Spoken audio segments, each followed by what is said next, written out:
na para may kapartner ka. Yes, ma'am. So, yung kapartner mo ba is malaking tulong Yes. dito sa negosyo mo? Sobrang laking tulong dahil ganito kasi Sino kami. ba itong kapartner mo? Yun, so kilala niyo naman to, no? At kilala na din sa ating mga viewers nationwide, no?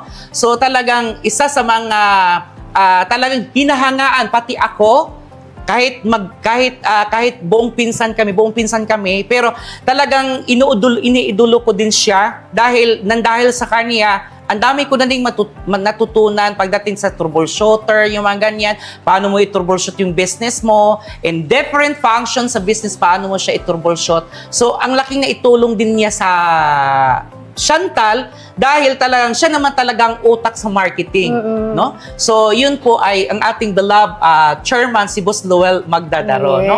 So, ganito po kasing sit up namin, tutok na tutok siya sa marketing since yun talagang expertise niya.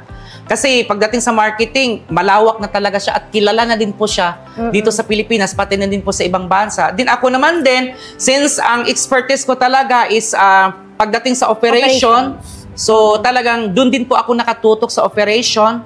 Din ngayon, dahan-dahan niya akong na tinutulak pagdating din sa marketing. That's why yung Chantal Cosmetics pinatutukan sa akin sa marketing.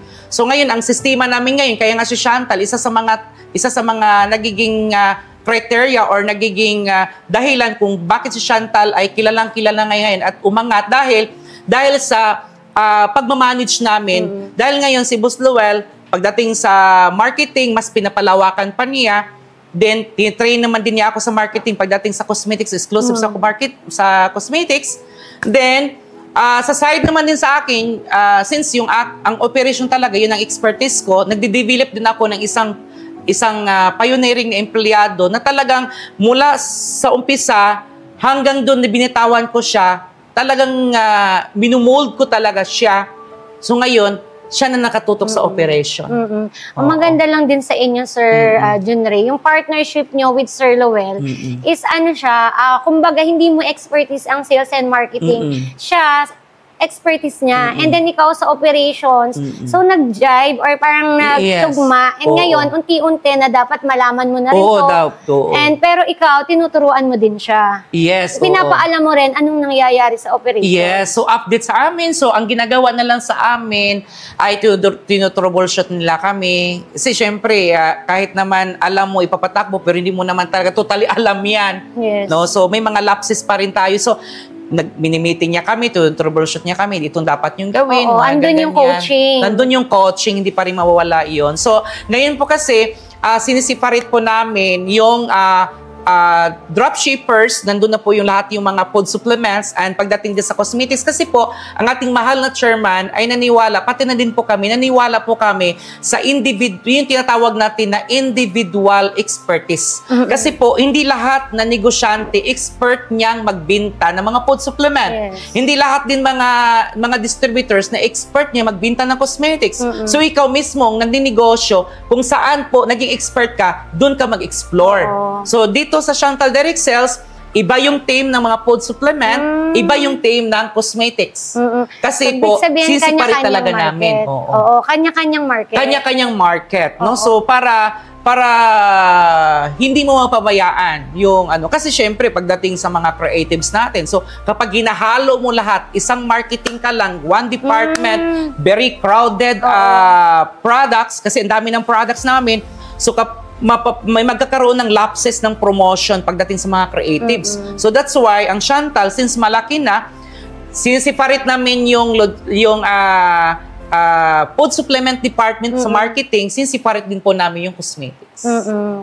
And bawat cosmetics, iba-iba rin ang klase ng marketing. Iba-iba. Meron kaming mga graphic artists doon, no? So hindi pwede na hiraman. Diyan ang policy namin. Kasi kapag hiraman, ma-defocus yung isang empleyado. Kasi ako talaga, naniwala ako, kapag isang empleyado defocus, walang maging output. Yes. So ngayon, yung team ng cosmetics, lahat ng mga kailangan pagdating sa sales and marketing, kumpleto kami. Pagdating naman din sa mga dropshippers, food supplement, kumpleto din sila.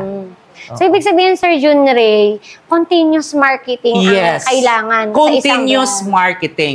Huwag kang hihinto. Same lang po yan sa ating learning, for individual learning natin. So, yung mga sinasabi natin, continuous learning. So, ang learning ng isang tao, mahihinto lang yan kapag ikaw ay mamatay na. Di ba? So, sabi niya, ba't kailangan ko yan? So, lahat na makikita natin, or ganito, this is part of learning, di ba? Yes. So, talagang pagdating naman din sa market, lalo na may mga products ka, hindi pwedeng ihinto mo yung brand awareness, Yes. no? Kasi yung mga sikat nga di ba? Kahit naman kilalang-kilala na sila, di ba? Nagbabayad pa rin Until sila, now, di ba? oo. So, kahit naramdaman mo ang kasikatan mo at pagtaas ng demand ng produkto mo, yung pagdating sa marketing budget mo, wag ka pa rin lalaylo doon. Yes. Tuloy-tuloy pa rin Tuloy-tuloy yun. lang. Mag-i-invest ka pa rin. Oo, kasi even big companies, tuloy-tuloy Yes. lang din sila. Kahit Oo. kilala na yung brand nila, Tama. andyan pa rin. Oo. No, ang maganda lang ngayon, equal opportunity, kaya nating makipagsabayan. Kaya na natin makipagsabayan. Oo. Kasi, Actually, sila nga ang, parang ngayon ka-competition na natin. Oo, Na totoo. parang pinapasok na ng mga big companies ang online. tama. Kasi, Ma'am Joyce, di ba napansin mo, sa unang mga panahon, radio lang sila. Yes. Kung mayaman ka man, pwede ka sa TV. Pero ngayon hindi na. Yung mga nagti-TV dati, yung mga nagre-radio dati, which is yung EM or FM, ngayon, nandyan na din sila sa social media. Yes. Diba? And yung mga nasa mall, napunta na rin sa social media. Oo, at saka nagla-live na din sila. Yes. Oo. Oo. Ang maganda lang, di ba? Oo. Maganda lang, kaya natin sumabay. Kaya natin sumabay. Equal opportunity, basta aralin mo lang talaga yung klase ng negosyo na meron tayo. Oo, tama. Oo.